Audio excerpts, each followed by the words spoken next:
Good morning. We are extremely pleased that you are here. It is good to come together for the purpose of co-creating. Do you agree? Yes.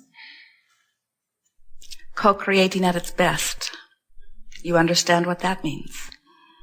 Here you are in your physical bodies. Yes, you are. But the room is filled with your non-physical counterparts. You are aware? You are extensions of source energy, and you allow, in varying degrees, that which you really are to flow through you. And that is really what the art of allowing is all about. As you begin to pay attention to the idea of the art of allowing, you begin to discover that nothing is more important than the way that you feel, because the way you feel is your personal guidance. It's your personal indicator of what you are doing right now, which is where all of your power is. Your power to allow or disallow. Your power to be who you really are, or your power to diminish it in some way by giving attention to something that does not agree with who you really are. So what kinds of things would not agree with who you really are? Well, we'll give you a list. If you were to say or think, ponder the idea from your physical perspective, I am not worthy. That would be a thought that would pinch you off, because that thought does not agree.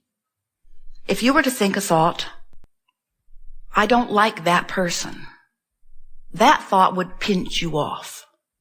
Not because you are supposed to like that person, but that if you felt worthy, you would. In other words, when you are in alignment with who you are, it's easy for you to love because you're in alignment with that which is love. So if you find yourself angry, feeling hateful, seeking revenge, if you find yourself in that strong negative emotion, what that always means is that you have found something that you are pondering that is vibrationally so different from who you really are. And that's why it's fun for us. We like to sort of shake things up a little bit by talking to you about how much you love you, because usually you loving you is one of the last things that you try to do on purpose. It's the first thing you do naturally, but it's one of the last things that you try to do on purpose, because almost everybody around you is naturally loving themselves so much more. They find it odd when you love you. They would rather you love them. Sometimes people will say, Abraham, you teach selfishness. And their tone of voice is very accusing, like it's a bad thing for us to do. But we proudly proclaim, yes, we do. We do teach selfishness because we understand that this is a universe that is based on attraction, that it is based on inclusion. We know that every consciousness is attracting unto itself. And so you cannot help but draw to you that which you are. So if you are selfish enough to want to feel good, what are you drawing to yourself? But if you get very valiant and virtuous, and you put yourself last, and you let everything and everyone else be first, you cater to all of their desires until you are suffocated or without your own connection to source, then you can give it all to them, but it won't be much because you'll have nothing to give. Because unless you are selfish enough to care about the way you feel, then you will not be doing a very good job of adjusting your vibration and holding yourself in alignment with the source energy that flows to you naturally. When you do align with the source energy that flows to you naturally, you feel valuable. You feel worthy. You feel light. You feel free. You feel sure-footed. You feel clear-minded. You feel such reserve of well-being that you can pour out your attention and your affection endlessly, and you never run out. You picture a bucket with well-being flowing in the top and well-being running out the bottom. If it runs out the bottom faster than it flows in the top, you don't feel so good. But when you open your valve and you realize that it flows endlessly, And you always have a huge reserve because you are tapped into the source of that which is the reserve of well-being.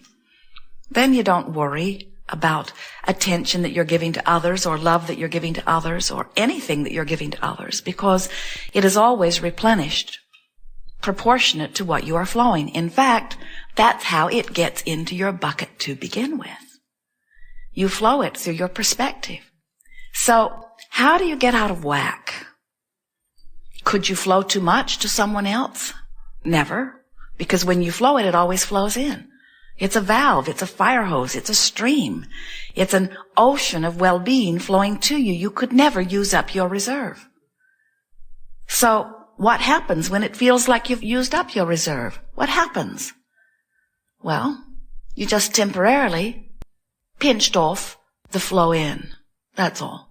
And it's easy to tell you've done it because you don't feel good. So the way you feel is of immense importance, because the way you feel is your indication of what you're doing vibrationally.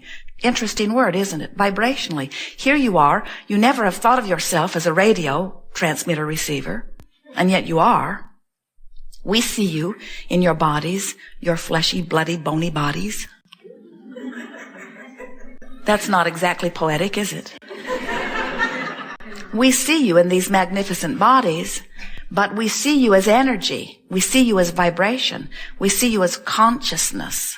We see your body. We see your body as the housing of this consciousness, as the focusing mechanism. And even your brain, which is flesh and blood, we see that too, but we see it as the mechanism by which you are transmitting and receiving. So you are vibrational beings, most importantly. And so we think getting in conscious awareness of your vibrational tuner is of immense importance. We think it is the most important thing that any of you would do. So you say, well, Abraham, it is uncomfortable for me to think in terms of vibration. I can move things around. I can speak words. I can make things happen through my action. But I am not very comfortable thinking of myself in terms of being a vibrational being. And we say, then think in terms of being an emotional being, because it is one and the same thing. An emotional being is one who is aware of emotions. And an emotional being is one who therefore is aware, whether you're doing it on purpose or not. When you are aware of your emotions, you are aware at least of vibrational variance.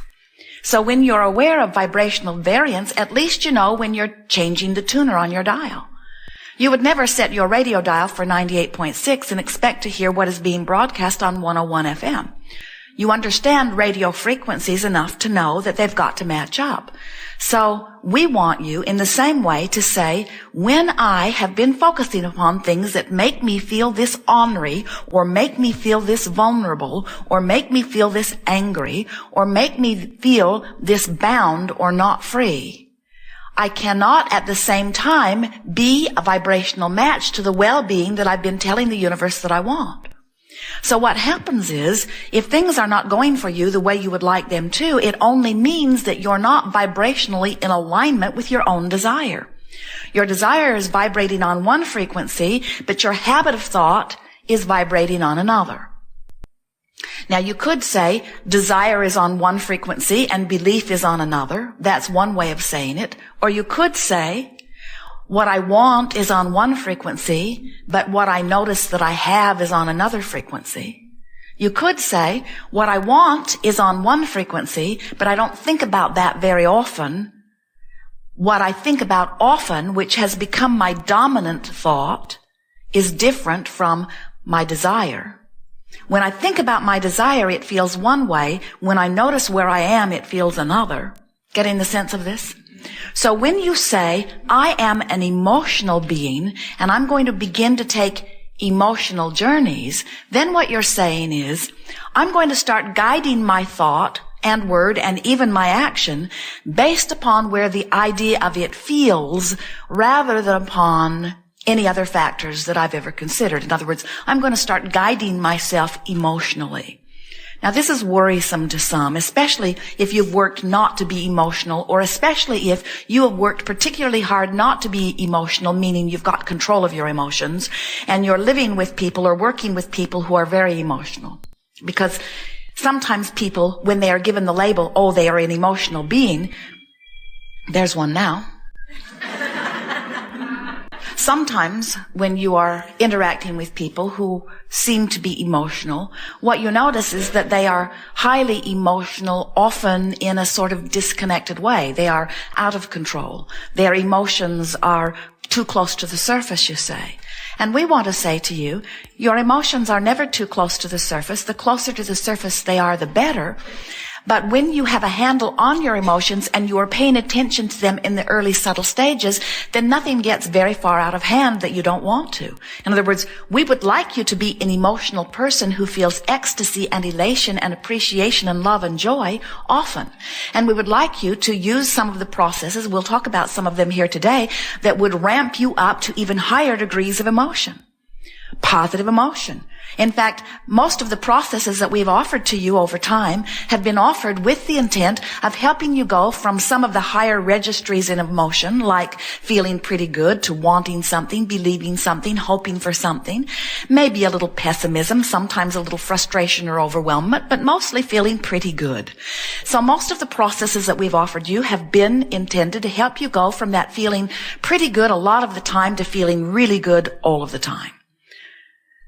Now, if you are feeling strong negative emotion much of the time, then most of the processes that we've been offering to you are not a good fit for you because you do not actually have vibrational access to thoughts that feel really good from a place that you've been practicing not feeling really good. In other words, if you are feeling strong negative emotion and you're doing it on a pretty consistent basis, then even though your well-meaning Abraham friends who announce to you on a pretty regular basis that you are the creator of your own reality, and that you should reach for the thought that feels better, you should follow your bliss, the reason that you cannot turn around on a dime and do that is because law of attraction says that that which is likened to itself is drawn.